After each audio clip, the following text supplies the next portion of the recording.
HRN listeners. As we celebrate our 15th year, we are deepening our commitment to giving voice to the next generation of food systems storytellers, and we need your help. Our internship and fellowship programs help activate new possibilities for underrepresented and underestimated young people through experiential journalism, audio engineering, and production training. Through these unique programs, HRN helps food equity stewards build essential workforce readiness skills that expand their potential and foster economic mobility. Please consider supporting these critical programs. And with a minimum donation, you can be entered to win a dinner for two at an amazing restaurant in one of 8 cities and tickets to a concert at a great venue in one of those cities. We have incredible partners across the country who have donated, as they also share our passion for helping to educate the next generation of food systems storytellers. Check out heritageradionetwork.org/15 to donate and enter to win today. That's heritageradionetwork.org/15 to donate and enter to win today. And make sure you donate before March 31st. Thank you. Today's program is brought to you by the Dairy Farm Families of Wisconsin, the Wisconsin Milk Marketing Board. Did you know that today Wisconsin produces more than 600 varieties, types, and styles of American, international style, and original cheese that win more awards than any other state or country? To learn more, visit eatwisconsincheese.com. You're listening to Heritage Radio Network. We're a member-supported food radio network broadcasting over 35 weekly shows live from Bushwick, Brooklyn.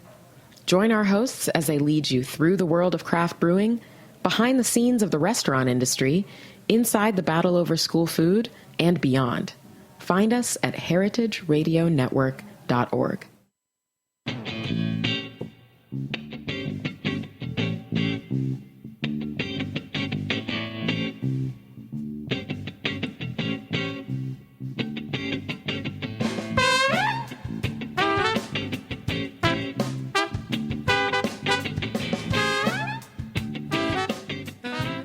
Welcome to the Grape Nation, your weekly wine journey. Our guest is Jasmine Hirsch of Hirsch Vineyards in Sonoma, California. We'll talk to Jasmine about Sonoma Coast wines, Hirsch Vineyards, and the shift in wine styles. We'll also taste a 1999 Williams Sellum Hirsch Pinot Noir from the Grape Nation cellar for our weekly wine sip. Plus, Jasmine snuck in a couple of wines. I'm Sam Ben-Ruby. Stay with us for the Grape Nation on the Heritage Radio Network. We bring wine to the people.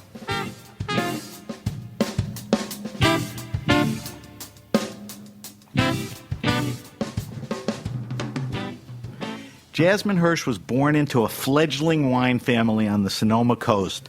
She was schooled in Philly, traveled, worked abroad, lived in New York, and eventually came back to the family farm and winery, Hirsch Vineyards, taking on the sales and marketing responsibilities.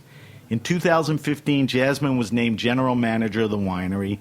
Jasmine also founded In Pursuit of Balance with renowned sommelier and winemaker Rajat Parr. Welcome to the show, Jasmine. Thank you, Sam. I'm excited to have you on the show. There's a lot to talk about. But before we get started, I want people to get to know a little about you. So let's talk about your journey in life and in wine that led you to where you are today. Well, my father had been trying to get me to come work for him since even before I graduated from college. It's funny, I was going through some old files the other day, and I found his original offer letter to me from 2001 when I was graduating from UPenn in Philly, and I should have taken that offer, because the offer I got in 2008 when the economy was tanking was not nearly so generous. You had to settle. I had to settle. Right. But I resisted for 7 years, and then... So quickly, what did you do in those 7 years? Yeah, I lived in Europe for 5 of them. I worked... What was the compulsion to go to Europe? Well, I spent my junior year of college abroad in Japan, and I loved living abroad, and I wanted to go abroad again, but I wanted to do something different than Asia. And my stepmom is from the Czech Republic, so she said, why don't I introduce you to some people, kind of help you get established over there, and maybe you can do something interesting. And so I took her advice and her help, and I moved to Prague after college. Actually right after 9/11, and lived there, and then lived in Amsterdam for a couple years, and then I moved back actually to New York in 2006. So worked and lived? Paid your way through there? Yeah. What type of stuff were you doing there? I worked for a company in the Czech Republic that was the largest historical damage remediation company in the Czech Republic. So they did all kinds of conservation things. All the beautiful buildings that you see in Prague, they worked on, but they were starting to expand outside of the Czech Republic, and they needed an English speaker and someone who could travel easily and, all that. So you kind didn't of thing. study that in school, and you wound up in wine. So, all right, that makes sense. And I didn't study wine. I didn't study, Right. any of that. But just kind of followed the, my dad likes to say, I don't know where I'm going, but I'm on the path. So naturally, after 5 years, you said it was time to pack up and go back. Yeah, time to come home. And you were ready to go back to California, to the... Well, I didn't. When I left Amsterdam, I was living with my Dutch boyfriend at the time, and we decided to... That you met abroad? Yes, that I met in Amsterdam. And he came... He came with me, and we decided on New York because it was sort of in between Right. our two homes. And Right. so I worked in finance for a couple of years. I really... I learned a lot, I will say, but I just didn't... I don't think I found exactly the right job, the right place, and I was really pretty miserable. And How long were you in Manhattan? Yes, for 2 years. 2 years? And so that was Were you also with this guy for 2 years? Yes, yeah. You didn't ditch him after 8 months? No. Okay. Move him all the way across the Atlantic All right. Ocean, no, and then ditch him. But Amsterdam and Prague, neither of them are serious wine cultures, although of course the Netherlands is historically they've been drinking wine for Right. centuries, but neither are really wine centric places. And so I drank wine, of course, but it's sort of amazing to think and sort of disappointing that I lived in Europe for 5 years and I did hardly any wine tourism. Right. I regret that. It wasn't because in your sights. I know, but it was like right there, and so I now know. it's like Missed opportunity. But Yeah. but it wasn't what I was into at that time. But then it was when I moved back to New York, and my father, his wines had become more well known here in the city, and I started to meet people. Actually, my father has a second or third cousin who's very good friends with Michael Skurnick.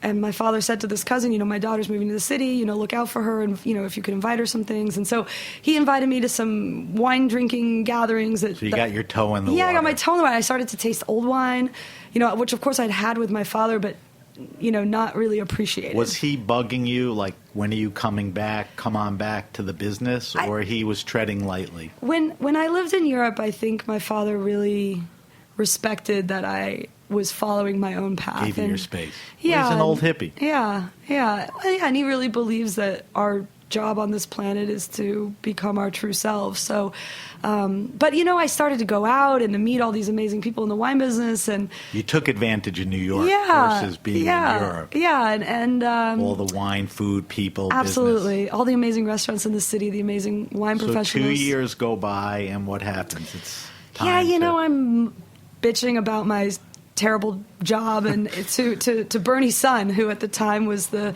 wine director for all of Jean Georges restaurants. And Bernie said, quit complaining, go work for your dad. Right. You love food and wine. He appreciated He saw it. what was behind he it. He saw what I couldn't see. And I said, Bernie, I can't go work for my dad. That's like nepotism. That's dumb.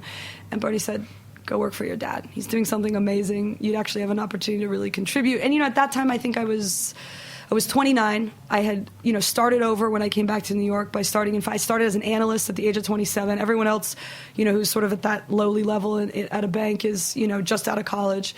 And I had started over, and I didn't want to have to start all over again. And so Right. I took the nepotism thing. And Did you need a guy like a Bernie son to tell you that something was happening with your dad, or you had a sense of that, or you weren't paying attention? I think that we take our parents for granted. And, my sister and I used to complain when we would go to restaurants with our dad. Somebody would come over and fawn all over him. We're like, Right. roll our eyes like this is, it's just dad. Right, what's with them? Yeah, like, whatever. But, I think one of the most extraordinary things that has come to me through working with him for 8 years is really appreciating what he's what he did, you know, Commitment, like passion. Yeah, I mean, you know. So let's keep the chronology going. Yeah. So you leave New York. So August of 08. 08, and you go back before home, the harvest. west, to Cazadero. To Cazadero, which is 2 miles from the Sonoma Coast in Sonoma County, correct, in California, where your dad purchased 1,100 acres in the late 70s. Correct. Okay, so you go back, and what happens when you get there? Well, I think, you know, the business had been growing. The winery had been growing. You know, we were a vineyard. You were there when there was a winery. When your dad started, he was just basically a farmer and a grower, right? So when I was growing up, you know, people often ask, what was it like to grow up in the wine business? Well, I didn't really grow up in the wine business. I grew up on a ranch that had vineyards, but my father didn't build the winery and start making wine until 2002, which was the year I had moved to Europe. And, you know, my father was looking ahead to when he was going to have wine to sell, which is why he was trying to get me to come work for him at that time. So, you know, when I moved back or started working for him in 08, the winery was, you know, 6 vintages in, and there was wine in the pipeline. I was selling 06s when I first started working for him, and we had made a lot of wine in 06. There had been a big crop, and then of course the economy was tanking, and so from 02 to when you got there, was he paying attention to marketing, distribution, or he was a farmer turned winemaker? Did he have things going, or you came in and ratcheted it up? He had things going. I mean, the thing was that we had a disastrous vintage in 05 when we made less than 1,000 cases of wine. Then in 06, we had a big vintage. What constitutes disastrous? The weather, the heat? 0.5 tons to the acre. But why did that happen? It rained for 5 days straight. So the rain killed right in the middle of the bloom. And it just destroyed knocked the bloom. The buds off and everything. Yeah. So and then in 06 we had a huge crop, and 20 new acres came into production. So we went from making 1,000 cases of wine in one vintage to 5,000 or 6,000 cases. Wow.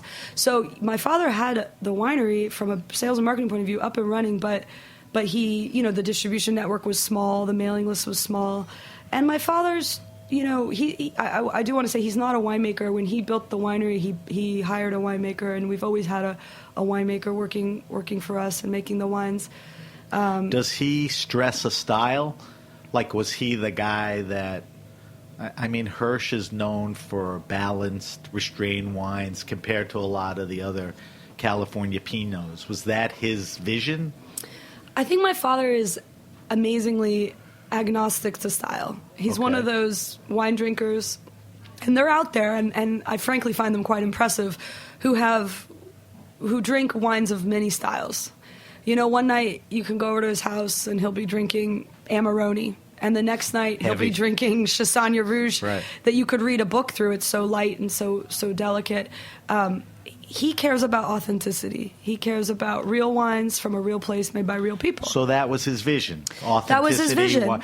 Would you say terroir? I mean, he 100%. wanted to express the land, 100%. right? My father fell in love with wine in Burgundy, and that's why he planted Pinot Noir. And he has a very Burgundian philosophy. He's not trying to make Burgundy at Hirsch. That would be, in fact, un-Burgundian. Right. But the mindset and the way that we farm, and you know, the way that we think about the goal of the wines, the intention of what we're doing is very Burgundian. We want the wines to taste of the place.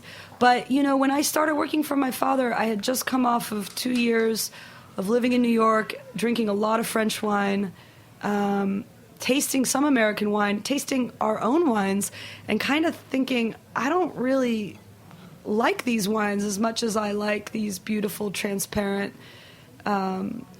you know, balanced, if you will, Burgundies. And there were some American wines. I mean, Littorai, Bon Climat, which resonated for me in that same way. But our wines were riper. My father never made spoofilated wines. He never made wines. Explain what spoofilated is. You know, the wines have always been made with native yeast. There's never been additives. You know, you the weren't extraction pushing the alcohol. The extraction. Yeah, but, you know, I would say that our wines between 02 and through 08 were high 13%, low 14%, to use alcohol as a imperfect proxy for ripeness. Because I think, as a farmer, and I've actually, to be honest, I've never talked about this with my father, so this is just my impression. But maybe as a farmer, Are you going to get in trouble for this? Well, I don't want to put words in his mouth, but Okay. I think, there's an impulse to err on the side of ripeness. Just make sure it's ripe enough, the fruit. And our winemaker, Ross Cobb, who we hired in 2010, he said, you got to pick Pinot Noir when you almost feel like you're picking it too early. You got to be on that razor's edge. And I think, It's a much more finicky grape. It's a much more finicky grape. It's a tougher grape to grow, goes, manage, vint, and all that. And it goes so quickly towards this homogeneous, fruity beverage that is not the higher purpose of Pinot Noir. Pinot Noir is... Well, let's get to that, and there's a lot of that to talk about. Yeah. But let's finish your trail. So, 2008, you get to the winery. You go back with your dad. So, there's that big stock market bust and all that. But what are you doing for the next few years? You're helping with sales and marketing? Sales and marketing. Traveling? Traveling, growing the distribution, growing the mailing list. So like an ambassador? Yeah. Director of sales and marketing was my official Was anyone doing role. that before? No. So you really got... My father. Right. You really got out there and touched a lot of people. You did that for how long? I do it to this day because Right. when I took over running the winery, we didn't hire a new sales and marketing person. And during that time, you're doing everything. During harvest, you're pitching in, and not in those first few years, and not every year because we were so busy we had so much wine to sell, and it was really difficult. So to it really sell wine. pulled you away. Yeah, and people say, isn't it easy to sell Hirsch because the vineyard has a long history, but there's so much good wine out there. It's from both abroad and from the U.S. With the improvements in wine science and wine technology and viticulture, and maybe also with global warming, there's great wine coming from all over the world, and consumers are, they're less loyal because they're more adventurous, which is not a bad thing at all. So, it's especially during the recession, it was just so effortful, and so I wish I could have been home all of September and October, but you were on the road. But I was on the road. So you do that for years, and then in 2015, I guess your dad looks at you and says you're doing something right. He makes you general manager of the winery, formally. Well, he had been trying to step away from the winery for a long time and just focus again on the vineyards, which is really his true passion. And Let's talk about him for a few minutes. Yeah. Here's a guy born in the Bronx, right? Yeah. In the apparel business. Yeah. I guess a Garmento from the Bronx. Goes out west. Does he go out west for business? No, he went to Columbia and he dropped out in the middle of his freshman or sophomore year. His parents must have been thrilled. Yeah, I can't even imagine, He heads out west. Yeah, he moved to the Santa Cruz Mountains, and he started a business importing stuff from, like the blankets from Oaxaca, like you've got on that chair over there. Those kind of like hippie stuff? Head shop stuff, totally. Right. And then he meets my mom, who has, had a lifelong love of sewing and fashion, and they started a clothing business together. And they did that for... They did that. But wait, when did he move to the property? So after he was living your in the Santa mom Cruz Mountains until 1980, I think. And in the late 70s, he realized that California was getting crowded, and that everybody was doing what he had done. Everyone was moving out west, and that if he wanted to have a place where he could, in his words, hear himself think, he'd better hurry up and look for something before it all became too expensive. And so he started to look every day in the classified section of the San Francisco Chronicle, and finally looking for property. And he finally found this advertisement for an old sheep ranch. And he bought the property in 1978, but he didn't move up there full time until the mid 80s. So he and my mom moved to San Francisco, I think around 80. So he had the property for many years without living on it. Correct. He planted the first vines in 1980. Okay. He planted them while he was not living there? Correct. Okay. Yeah, so he had a drinking buddy in the Santa Cruz Mountains, Jim Beauregard, whose son now makes wine under the Beauregard label. Okay. And Jim, and this is all from my dad, so this story, but Jim had been born into a family that owned some local supermarkets in Santa Cruz. And but he was a passionate amateur viticulturalist. And he and my dad would drink wine together. But, he had to work in the family supermarket business, so he couldn't follow his passion. But he came up to see my dad's new property. And the story goes that they were standing in the middle of the sheep pasture. And Jim said to my dad, if you plant Pinot Noir here, this will be a world-famous vineyard. And my dad said, whatever. Did he ever have designs for growing Well, Jim grapes? actually brought up the first cuttings and helped my dad. Jim inspired him to do all of that. Yeah. So it was about 1,100 acres? I mean, it was a pretty vast piece of It's property. about 1,000 acres because we sold a little bit to Okay. our neighbor who moved there right at about the same time that my father bought the property. So And what's planted through the years? As of today, you have about 72 acres. of Pinot? Four of those are Chardonnay. Okay. And the property is a couple of miles from the Sonoma Coast and the Pacific. Yes. So one last thing, and then we'll move forward. So now your dad's planting, we move forward, you're at the winery. But, and I'm just curious about this. Your dad got into a fairly serious accident, a tractor accident, Yes. right? He was just working, tooling around on the tractor, and Building compost piles. okay, and what, just fell or hit? Or He was crushed between the body of the tractor and the bucket of the tractor. wow, serious. Yeah, very serious. He was in the hospital for a long time. He and was. Nearly died many, many times. Determined at some point to get the hell out of there and back on the farm. He's a very determined person. And today he feels good and gets around. He's Yeah, I mean, he has some... stiffness. No, he's paralyzed, so he can't walk. Okay. But other than that, His spirit is great and yeah, all he's that. pretty Very much amazing. involved. Yeah, Great. absolutely. It's good to hear that he's Yeah. there.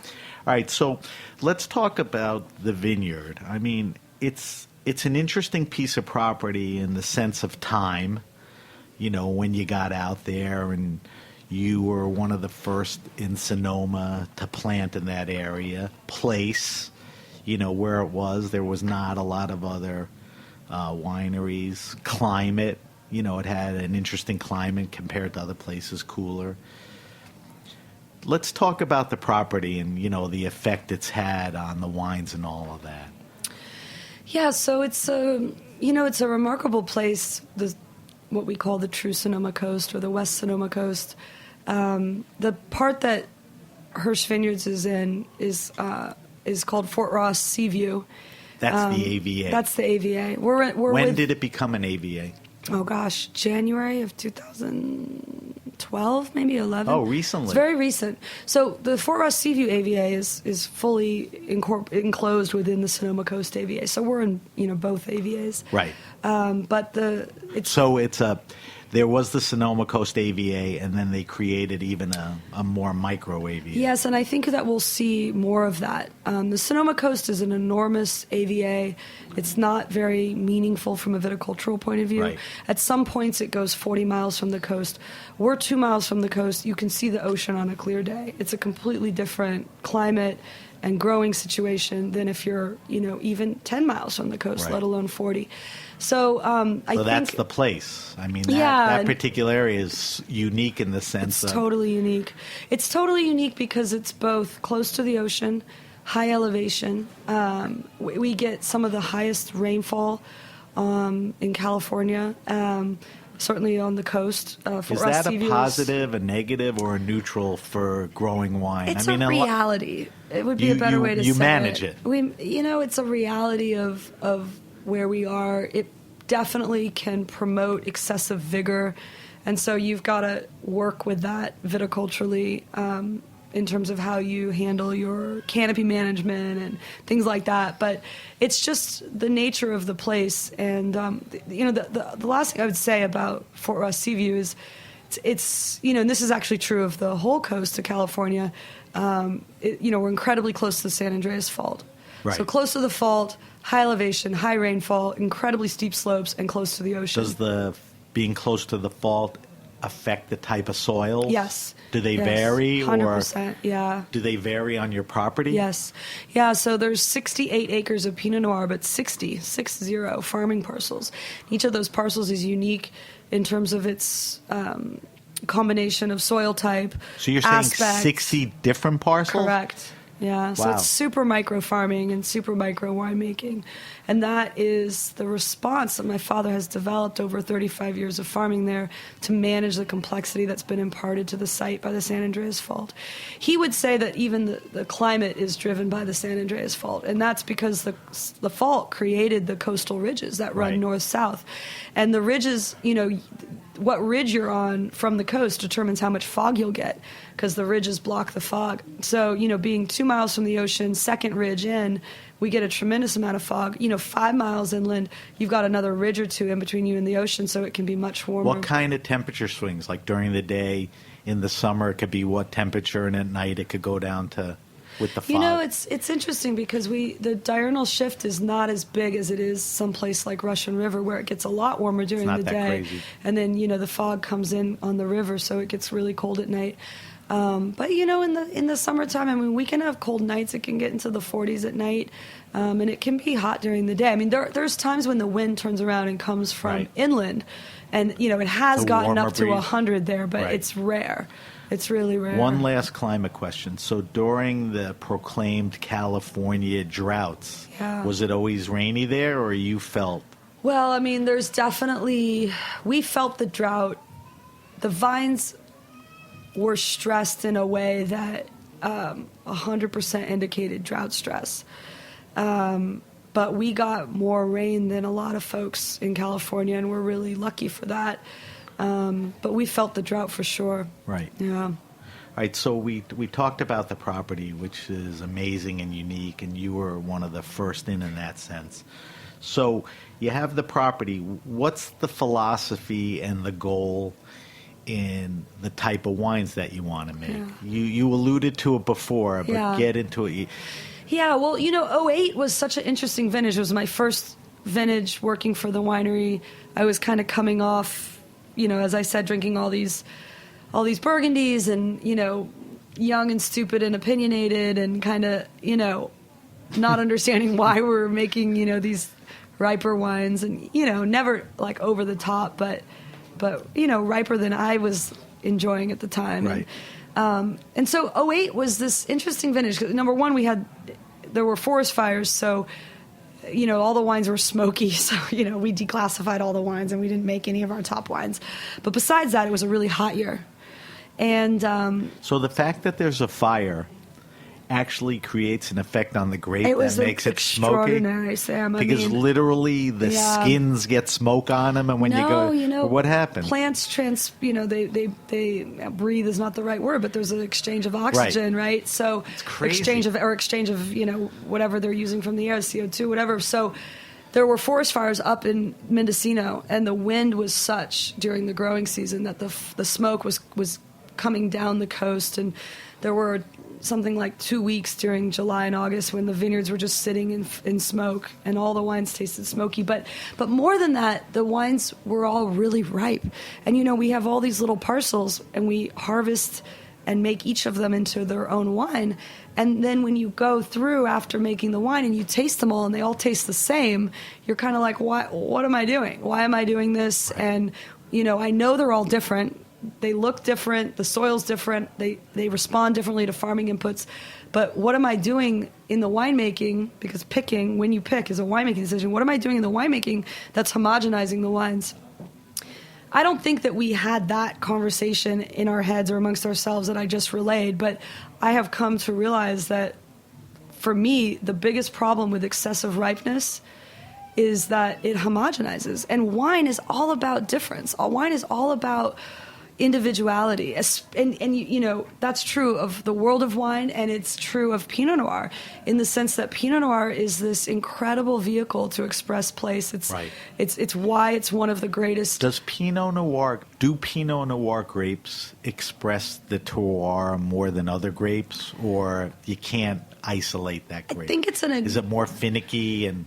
I think it's an acknowledged thing in the wine world that there are certain grapes that are incredible, as I said, vehicles for terroir. I mean, Chardonnay is 100% that, although it's also an incredible vehicle for the ego of a winemaker. It's like one of the most manipulable grapes. Right. But Chardonnay, Pinot Noir, Nebbiolo, Chenin Blanc, and there's others, right? Riesling, I mean, Jesus, Riesling is... So there are certain grapes that have this truly magical ability to transmit the soil and the climate and the specificity of the place where they're grown into your glass. And so, if that's the case, and, we're winemakers that are deeply passionate about Pinot Noir, and, that is the higher goal, to make a Pinot Noir that expresses where it comes from, assuming that the place it comes from is interesting, right? Which is not a given. We know that, but was there a time, did the light go off, where the style, the realization... After 08. After 08, you realized this is what we have, this is what we want to do, and it became more consistent, that style. So after 08, I said to my father, can we try to pick a little earlier and see what happens? And can I take over the fruit sampling, the sampling that we do in the vineyard that drives so much of our picking decisions? Because I felt that had kind of failed in 08, and that the numbers that we thought we were picking at were not what we saw in the, and there's a lot of things that affect that. But anyways, my father, I think, it was a blessing. 08 was a blessing in disguise because it was a wake-up call. Right. The wines were so ripe that, my father was like, oh, well, this is not what we want. Your gut was right, though. You made the right call, or moved in the right direction. It was, it was something that we did as a team and as a family, and, at the time we were still working with our first winemaker, Mark Doherty, who's a great winemaker, and he was on board with picking some things earlier. And, we argued. The picking decisions got a little ferocious in 09, but I was getting some very good advice from some friends that I had on speed dial, and some winemaker friends, and getting some advice about what to look for in the profile of the juice samples and all of that, and the numbers. And, we picked a lot of the lots earlier in 09, and John Bonet says we have to stop saying earlier, say we pick at the right time. But yeah, my father... Like, there's no cheap wine, they're inexpensive. Yeah, right. It's not early, it's right. It's right the right time. Yeah. And so, I remember the first round of blending trials when we started to taste the 09s, the finished 09s, before we were... as we were getting ready to put together the final wines, and my father just said, this is the future of Hirsch, so these kinds of wines. The move and the change proved to be right and became the signature and hallmark of Hirsch wines. It allows for the site to shine. Right. I mean, wines still need to be delicious. They have to have fruit. We don't want to make green wines. We don't want to make hard wines. We want to make wines that are delicious and charming and pretty, but they also... The higher purpose of what we're doing is to make wines that are transparent to place. Which I think is the style serves the intention. This is why when you ask me about my dad and style, he doesn't really care too much about... He doesn't care at all about the alcohol debate. He was very proud of what we accomplished with In Pursuit of Balance, but he doesn't care about any of that. What he cares about is that we're making wines that express the potential of Hirsch. Which is a big deal. We're talking to Jasmine Hirsch from Hirsch Vineyards. I want to move forward and talk to you about something that was really an interesting part of your life, and that was the In Pursuit of Balance idea, concept, and all of that. So first, set it up for me. IPOB was in Pursuit of Balance. It's... I don't know what you'd call it, an organization, a consortium, a group. Let's talk about that, because it doesn't exist now, right? Correct. But I think it was a lightning rod, and, for about 5 years, it really... So to tell our people what the IPOB was, and everything we've talked about, the type of wines, expression of terroir, all that, plays into IPOB. Yeah. So spend a few minutes with that. And Jasmine brought some wine here, and she's been blabbing so much we haven't had a chance to drink it. So did you refill your glass? Yeah, with the second wine, with the Eastridge. Grab yourself a glass of that. Will you get that for me? All right, so talk about IPOB. So, IPOB came out of the same time as the same period of time as when I was going to work for my dad. In 2008, I was back in California, and Raj and I were drinking wine together. How did you know Raj is Rajat Par? Rajat Par, very prominent, prolific sommelier with the Correct. Michael Mina Group, originally out of San Francisco, Yes. right? Also an author, A also a winemaker. winemaker. Yeah. How did you meet him? Yeah. So my father introduced us Okay. at the Palais in, San Francisco or New York 2000. Palais? We met at the New York Palais for the first time, and I want to say it was like 2003 or 4. Okay. It was when I was living in Europe, and I came back to visit, and my father and his wife met me in New York, and they took me to the Palais, which was really wonderful. And Raj was there, and I met him then. But we really reconnected in 2008 when I came back to California, and so we were drinking, a lot of wine together. I was learning from him, and he's one of the foremost expert is such a word that doesn't capture it, but foremost passionates about Burgundy, and really holds. He's got the zen. He holds the matrix of Burgundy Right. in his Matrix, mind, a good and word. it's really extraordinary to Yeah. go with him to Burgundy or to drink Burgundy with him. And he was also starting to make his own wines around then, and and he knew my father really well, and he knew our wines really well. And he was one of those people that I had on speed dial that was, helping me understand what was possible with our wines and with California wines in general, as I was trying to move us in a different direction in regards to ripeness at Hirsch. So, I said, why are there no wines in California like this great Burgundy that we're drinking or whatever? And he was like, well, there is. I mean, and I mentioned some of them earlier. There's Littoral, there's a Bon Climat, and there were a lot of others that were starting around that time. Faella. Yeah, exactly. And so we had this idea, well, why don't we get all of these people together in a room, all of these winemakers together in a room? They're all kind of pursuing this style that, this intention that is not getting any attention from the media in particular. And this was what year? Well, we started the conversation in 2008. The And first you IPOB was in 2011. Okay, so 3 Yeah. years of pushing the idea around, contacting people, organizing. Talking about it, and finally we said, let's do this. Let's get everybody So together. let's talk about, and Yeah. I don't mean to interrupt. No, please. But 2011, you decide, let's make this thing physical. You determine you're going to have a bunch of wineries, I guess, at a tasting. What's the process for determining those wineries? A cocktail napkin at RN74 one night. So your likings, this guy's good. It was totally casual. There was no system. And that was one of the things that we got a lot of criticism for. So, and it was a valid Process. criticism. The There was no process- process. So I'm curious about, which is So we fine. changed that. We changed that. Where's the rule? But we changed that, because when it started, it was like, let's just get together, let's share our wines, let's share ideas, let's invite people that are interested in this. I'm curious about the invitation. So you decide, give me a winery. Is Faella one of them? Faella was one, Faella. Lioco, So Cerritos. you contact Matt at Lioco and you say, what? Hey, listen, let me hear what the pitch is. Gosh, it would be great to dig out that email. But, we had talked to a lot of people about it, and everybody was super into it.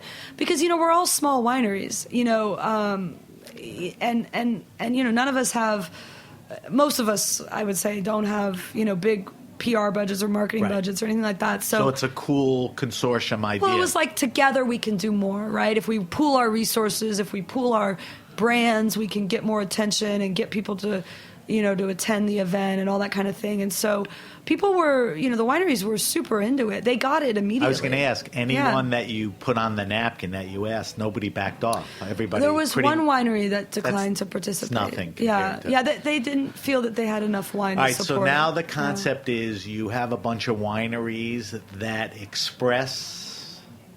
Finish the sentence. I mean, this was another one of the things that got people really fired up about IPOB, you know, that expressed, and I'm doing air quotes, balance. Let's explain why people got fired up. Because the traditional type of wines and the big wine companies were making a bigger, less restrained, more fruit bomby wine, and you were more into expressing the terroir balance, and that wasn't what the majority was. So you literally took shit from the mainstream, in a sense. Yeah, I mean, I'd say that's right. I think there were some valid criticisms. You know, at first we changed this and we created a more democratic system for deciding which wineries were invited. Evolved. But you know, the criteria, so-called wines of balance, is so subjective. And people said, you know, first of all, who are you guys to decide what's balance? But where's the rules that it couldn't be you guys?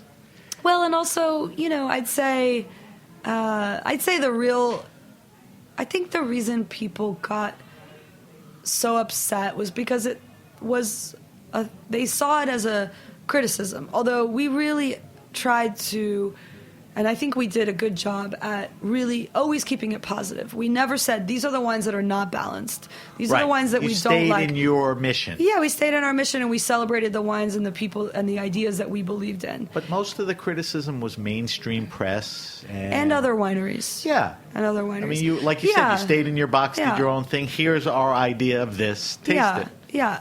And you know what? Like, wine is so deeply personal. If you want to drink super ripe, jammy Pinot Noir, God gave you one liver. Go for it. It's your liver to do what you will with. We only have one liver? Unfortunately, he gave us 2 kidneys. I don't know what he was thinking. I'd rather have 2 livers, but I need two livers and 1 kidney. I know, right? I'll pee less, but go on. Right? But you know, and I think that people felt that we were telling them what they should like and what they should drink, and I never want to do that. I mean, I want to tell people to... That wasn't the intent. It wasn't the intent. But push all that aside. The critics that knew what you were doing, the consumers, the retail, the sommeliers, I mean, they all bought in, right? Well, the truth is, there was a real, and there is a real movement around the world and in California to make wines that are different from those that became dominant in the 90s and 2000s. The whole movement around natural wine, to move away from over-industrialized wines. The whole movement to make wines that are hyper-specific to a place, to a winery. You know, this is what people are craving now. They're craving authenticity. They're craving small batch products that feel handmade, that feel true, that are made with heart.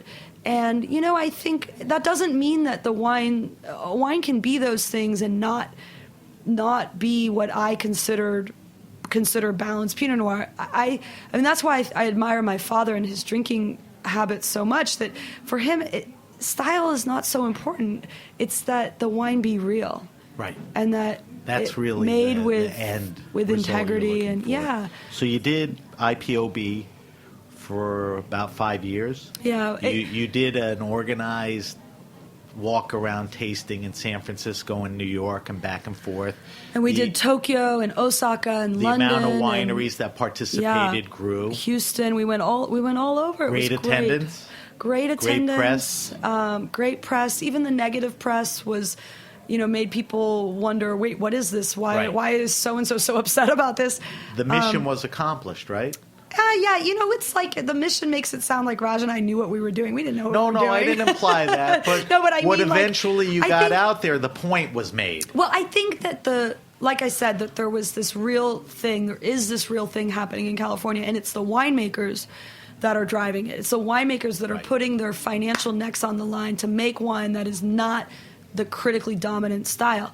And we gathered them together and gave it a name that turned out to be really controversial. So that was maybe helpful, but and kind of created some. If you could like change you said, it, what would you say? In pursuit of terroir, balance, I guess. In pursuit of, I hope I'm not offending you. Right. In pursuit of go screw yourself. In pursuit of sorry you got so upset. I think that you said before it became a lightning rod. It became something around which people could organize either for or against. It was a useful thing in fomenting debate. The debate is not done. That people still don't agree, and they shouldn't. And the real thing that makes all of this possible is the emancipation of the American palate. People now will drink what they love. They might care more what you say or what their buddy on Cellar Tracker says or what Rajpar on Instagram has posted than they care what's in some magazine. And I want to talk about that because it's more democratized. It's more democratized. I want to talk to you about social media, but let's close the chapter on In Pursuit of Balance. So it runs a good course. A lot happens in between. You decide to continue or to end. Well, Raj and I decided last year in 2016 that we had done, the organization had done and gone where it could, and IPOB was a nonprofit, and so and we really only accepted members that we really, really believed, that the committee, that the tasting committee that we established really believed belonged there, and so there was always a limit to the potential income. And so Raj and I did so much work on it, and it was just really, there's a lot of other things that he and I want to do, and we also have our own businesses, and we also just felt, it was never intended to be this ongoing entity. It was never intended to be a marketing entity, although, that was, and it was so funny, that was one of the criticisms we received. Oh, it's just marketing. It's like, well, yeah, what's wines of Germany? What's wines of Spain? That was never the intention. And it's also like, what's wrong with marketing? I mean, we believe in our wines. We want to tell you about them. That's marketing. But anyways, so we just said, I think let's end it with intentionality.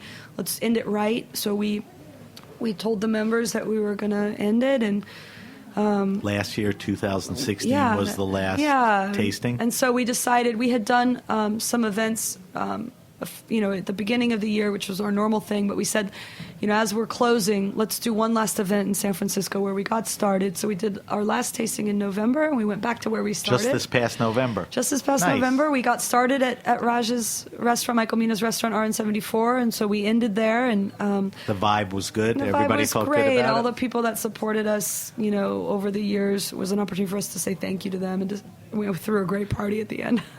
Glad you did it, right? It was good. All right, so we're talking to Jasmine Hirsch from Hirsch Vineyards in California. I want to talk to Jasmine about social media, and then we're going to take a break, and we're going to submit Jasmine to our wine list, and then we're going to taste a few wines. So before we break, I want to talk to you because I think you're pretty involved on the effect social media has had in the wine world and what effect it's had with you and Hirsch and how you use it. So talk to me about social media, because I would say that you're a more active, savvy user than most. So tell me how social media is important. Well, I think that, we're our vineyard's in the middle of nowhere. It's difficult to get to. We're close to the public, so we're not able to. Not everyone's able to come to the vineyard, and I'm also, as I mentioned, I can only be in one place at a time, as is true for all of us. And so social media becomes a way to connect with people and share the vineyard with them and share the wines and share, an idea of the good life and the things I love, and promote the restaurants and the wineries and the people that I admire and love. And so you see the opportunities. And because I see you post incredible pictures Thank you. Of the vineyard. I mean, I guess if you can get out there, you die, if you, and even you're in awe sometimes. It's like, can you believe this sunrise today? I asked my dad once, do you ever get used to it, how beautiful it is there? And he said, no, I'll look up and just be filled with gratitude that I get to. So social media here. has given you an opportunity to take that slice of the world and share it with everybody. And I love taking pictures. I'm not. I wish I knew more about it. I wish I, took the time to pause and take a photography class or something. But it gives me an excuse. Social media gives me an excuse to leave my desk at 7 in the morning when the sun's coming up. And I think it's more about the content and the intent than the actual skill. Yeah, no, I mean, none think of your you're pictures right. are blurry or off tilt, but the fact that you do that is important. Yeah, and I really love the visual aspect of it, and while you're in New York, you've been on a restaurant tear, so you've been sharing that, which is what you've been up to lately. Well, and people will say to me... Didn't you do an industry pouring or a distributor pouring while you were here? Yeah, our distributor had a tasting yesterday, Right. which was awesome. And but I think social media, people say to me, I meet someone, I'll have a client, and I was just in Birmingham, Alabama, and they follow me on Facebook or Instagram, and they see how much I dine in New York. And so when they go to New York, they say, Jasmine, can you send me a list? So it's also an opportunity for me to support the restaurants and the people that I think are doing great stuff. So this week, being in New York, there's so many great new restaurants. Could only go to a few of them. There's only so many meals in the day, unfortunately. All right, so that's a segue. But I want to share those. That's a segue, because we have a feature called The Wine List. And after the break, we're going to take a quick break. We're here with Jasmine Hirsch from Hirsch Vineyards. You're listening to The Grape Nation. We'll be back, and we're going to talk to Jasmine and ask her all our questions on the wine list.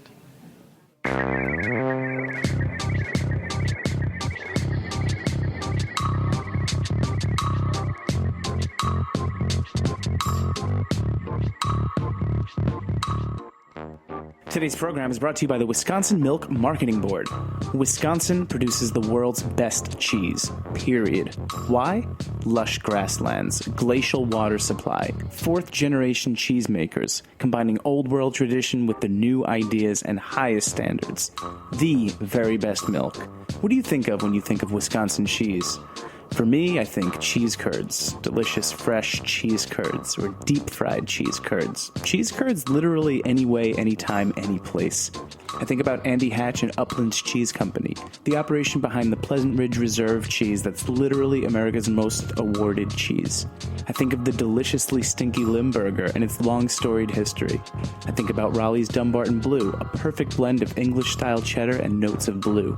I think of Emmy Roth's Grand Cru Surchoix, which was named 2016's World Champion at the World Championship Cheese Contest. Wisconsin is like the world champion of cheese, and once you start reading the list of cheeses made in Wisconsin on their website, you can see why. The Wisconsin Milk Marketing Board is a nonprofit organization funded entirely by Wisconsin's dairy farm families. Read more at eatwisconsincheese.com. And as soon as you're done listening to this podcast, eat Wisconsin cheese. It's a no-brainer.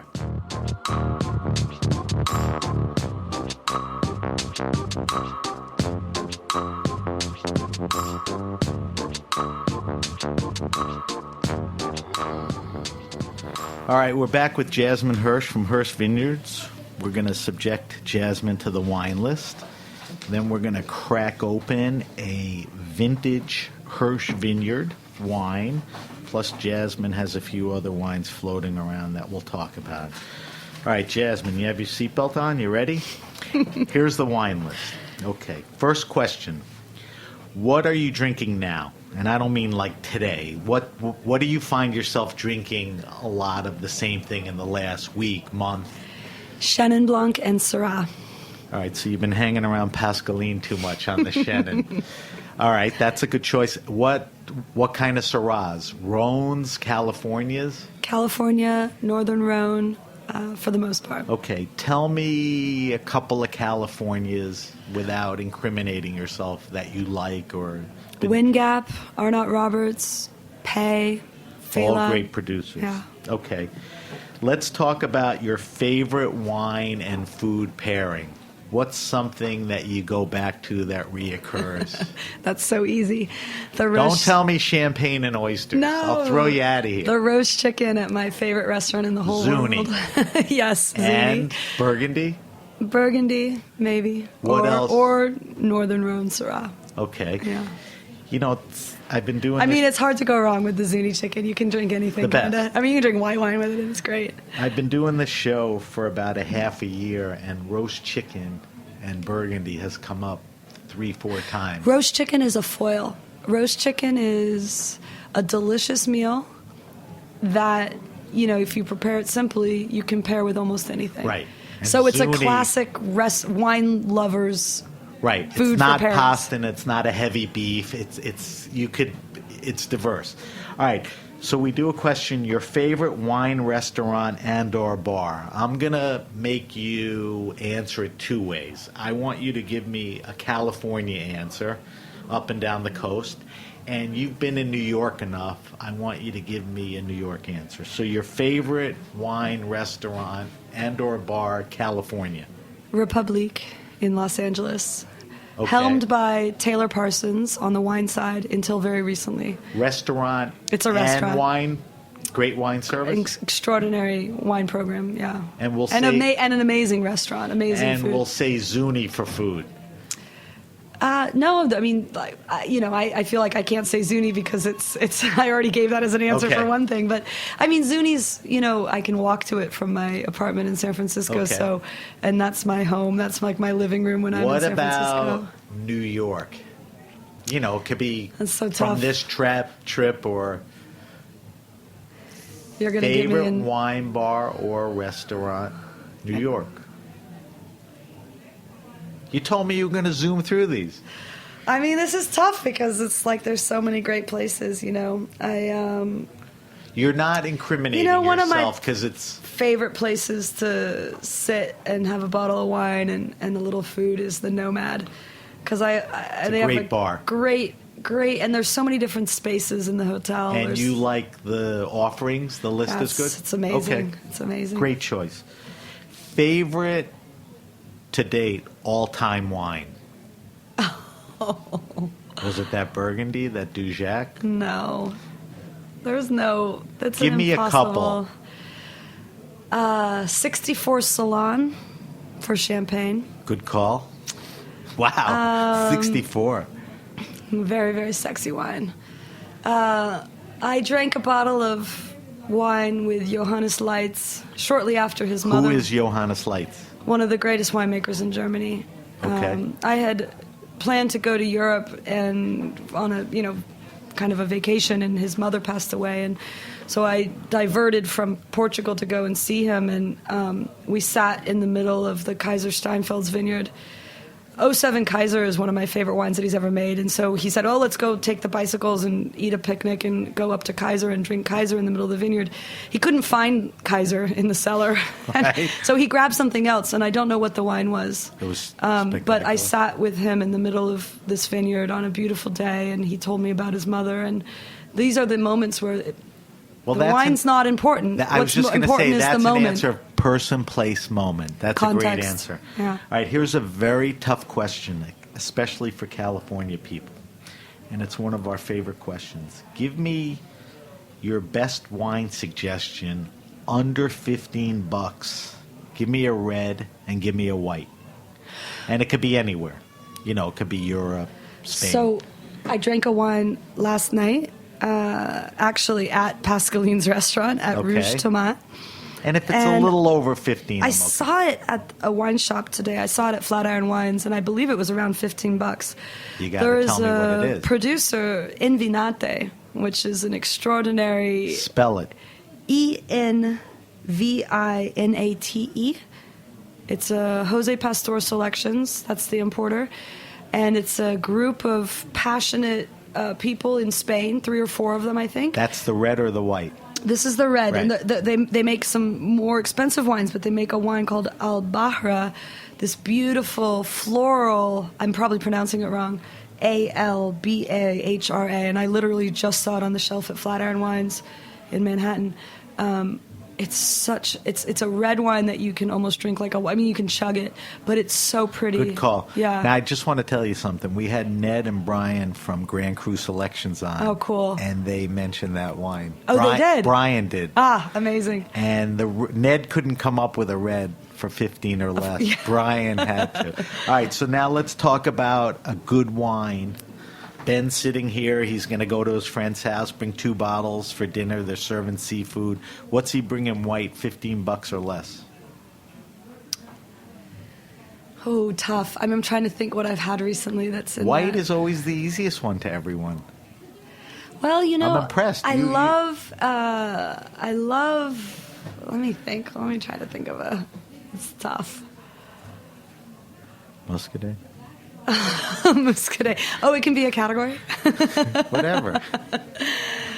Yeah, Muscadet. Let's go with Muscadet. Muscadet is a great It's everyday wine. It's good and it's cheap. Yeah, Okay. it is. Yeah. You Thank you. Thank you for the cheat.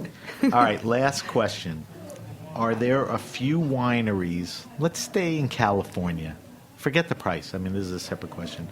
Are there a few wineries to keep an eye on in 2017? I mean, Hirsch for sure, but are there any wineries that... Well, there are some new projects that are coming out that are quite interesting. There's a project called Beta.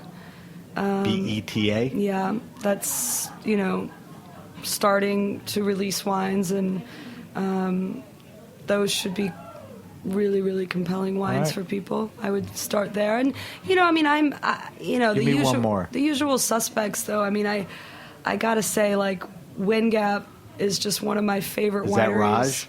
Wingap that's is Pax Maley. Pax Maley. Right. And I just, and he's always doing something new. So the winery's been around for a while. He's been making wine forever, but...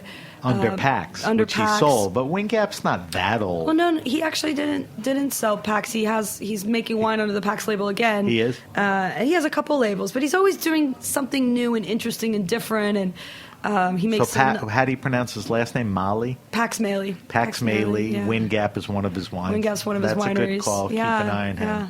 All right, those are good ones.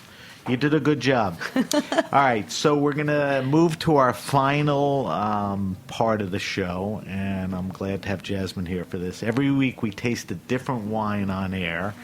For our weekly wine sip this week, and to toast Jasmine's appearance, we're tasting a vintage 1999 William Sellem. So William Sellem is the winemaker, but they contracted their grapes from the Hirsch Vineyard. It's a Pinot Noir. We pulled it out of the Grape Nation cellar. I think it was about 1,000 cases were made. It cost, when it came out, about $45 at release. You could still get this wine if you look at places like Wine Searcher for about $75-80. And is there anything else you want to add about this wine, the 1999? Okay. And I spoke to you about this earlier. This 99 William Sellem Hirsch, you talked about 60 different micro lots and all that. Where did this particular wine come from? Describe where the grapes were pulled from. So this is mostly from blocks 4 and 5, which are on the east side of our vineyard. Okay. And, given that we're right on the ocean, the west-facing vineyards tend to, of course, be cooler, also more marginal. So the east-facing vineyards, especially the East Ridge, which is where most of the fruit in this wine came from, these vineyards are tucked back on the back side of the main ridge of Hirsch, so they're a little more protected from the ocean. Very steep back there. The clonal selections of Pinot Noir are Mount Eden, Martini, Pommard, Wädenswil, so good diversity of California heritage clones.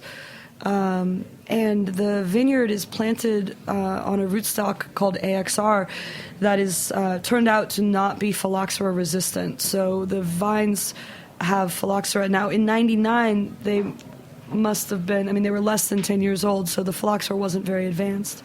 But now, we've actually started to tear out some of that vineyard because the phylloxera is just, the vines are, over 25 years old now, and the phylloxera is just slowly killing them. Right. So very interesting, and we actually now make a wine at Hirsch under our estate label, Hirsch Vineyards, called East Ridge, which is we from have these, that in front of us which now. we're drinking tonight, which is from these parcels. And our winemaker Ross Cobb worked as an enologist at William Sellem. The first time he ever tasted Hirsch fruit was out of barrel at William Sellem. So he was very and so when he with it. came to Hirsch, he said, "I want to make a wine from that section of the vineyard." So that's all right. So let's lift the glass. Let's take a look at it. Let's give it a sniff. I could tell you right now, Jasmine brought in 2 wines from the 2014 vintage. This is the 99. It's definitely darker, right? Is that from aging, or is that...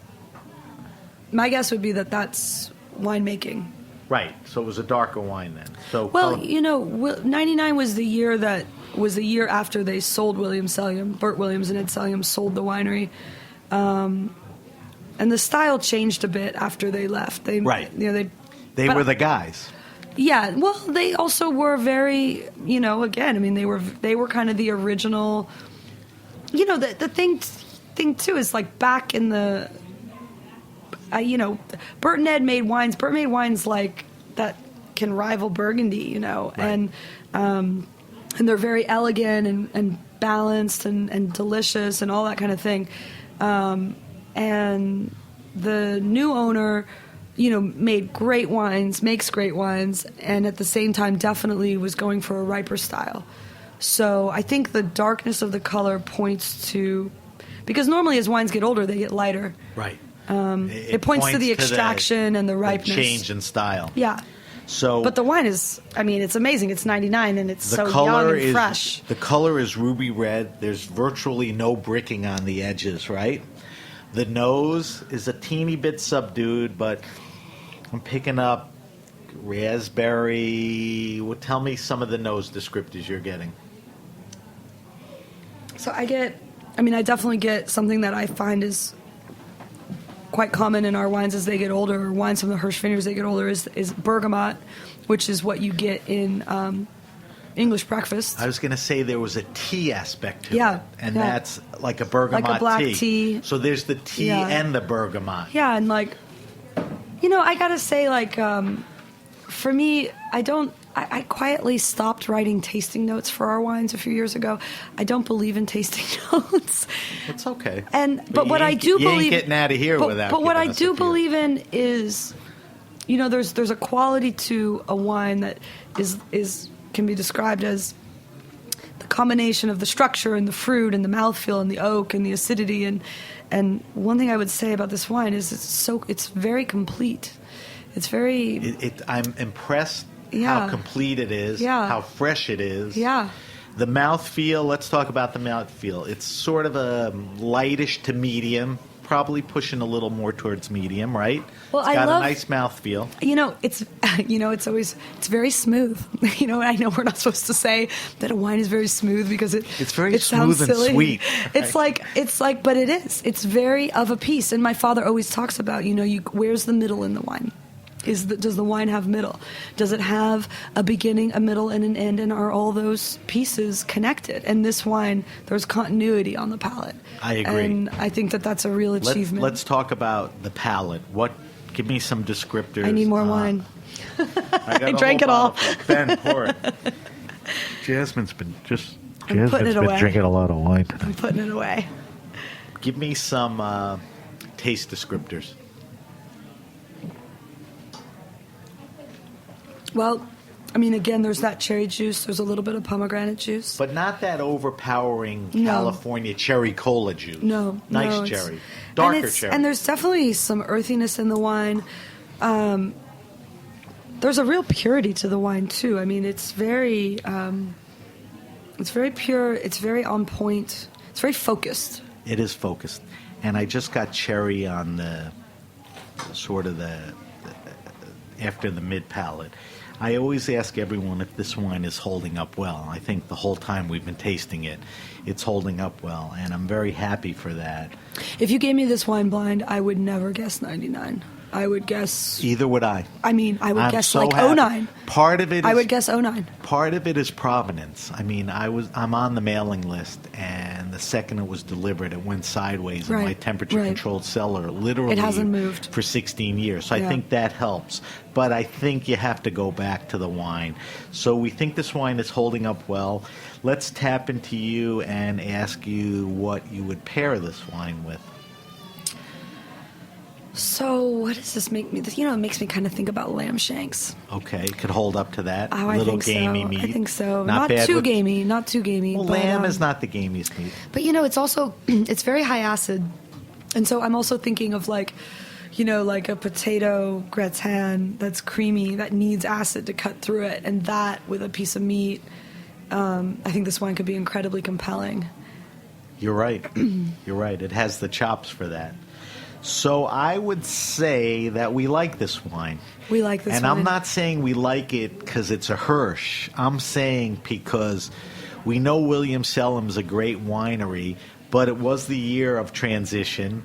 It's an older wine. Sometimes California Pinots don't hold up. I think it's a testament to the source, the grapes Hirsch, the winemaking, and the provenance. I hope our wines, when they're this old, I think are so. holding up this well. All right, before I wrap up, you also brought in two other wines that we've been drinking.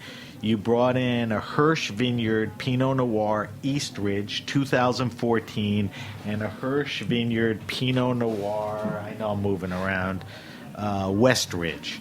So 2014, great vintage year, Great right? vintage. Good conditions. Yes. And the East Ridge and the West Ridge express the different plots and terroirs, Correct. right? So my father has always believed that we need to make a wine that expresses the whole vineyard, and we make a wine called San Andreas Fault, named of course for the fault line, and that wine you can find out there in the world. I mean, it's available. It's more readily available. It's more. We make a little bit more of it because it has fruit. While from, we're on that, if you would like to think about getting Hirsch wines, you could contact them about getting on a mailing list or waiting list. Yeah. What's the email address? info@hirschvineyards.com. Okay. Or you can go to our website. Right. And there's so many great retailers. And restaurants. And restaurants. But you were saying the San Andreas is So the San Andreas readily- Fault is that's our flagship wine, and for my dad, it's so important that there be one wine that expresses the whole vineyard, and it has fruit from 30 of the 60 parcels. great. So you're really getting a whole picture of the vineyard. The three wines that we're tasting tonight, the William Sellam, the East Ridge, and the West Ridge, these are wines that are from very specific plots or selection of blocks, as we call them, within the vineyard. So the East Ridge is from the blocks that mostly what is the William Sellam, which is why I brought it. And then the West Ridge is from the opposite side of the property. It's from blocks 6 and 7, which are on the Western Ridge, cooler and a little bit more, restrained and feminine wine. So these are two wines that express vineyards within the Hirsch Vineyard. And whereas our San Andreas Pinot Noir expresses the whole vineyard. So, as we've been now farming for 35 plus years and making wine for about almost 15 years, we have come to find these micro terroirs within the bigger vineyard. I mean, it's more like a village in Burgundy than a single vineyard. Right. People Hirsch. don't realize how cut up the hectares Exactly. in Burgundy are. All right. One of the words you mentioned earlier a few times was delicious. And I think delicious is a big deal wine word, and I think all the wines we tasted today were delicious. I think the William Sellam, the 99, delicious, fresh. I think both of the wines that you brought in, the East Ridge and the West Ridge, were delicious. Great vintage year, so we thank you for that. All right, we're going to wrap up the show. I thank you for coming on. If you have a question, a wine happening, or event, hit me up at sam@thegrapenation.com. That's Sam at The Grape Nation. Follow us on Facebook at The Grape Nation, Twitter at Ben Ruby, and Instagram at SBenRuby. I want to thank our guest Jasmine Hirsch for coming in from Hirsch Vineyards in Sonoma, California. I want to thank our engineer Vitor and everyone at the Heritage Radio Network. I'm Sam Ben Ruby, and you've been listening to The Grape Nation. We bring wine to the people.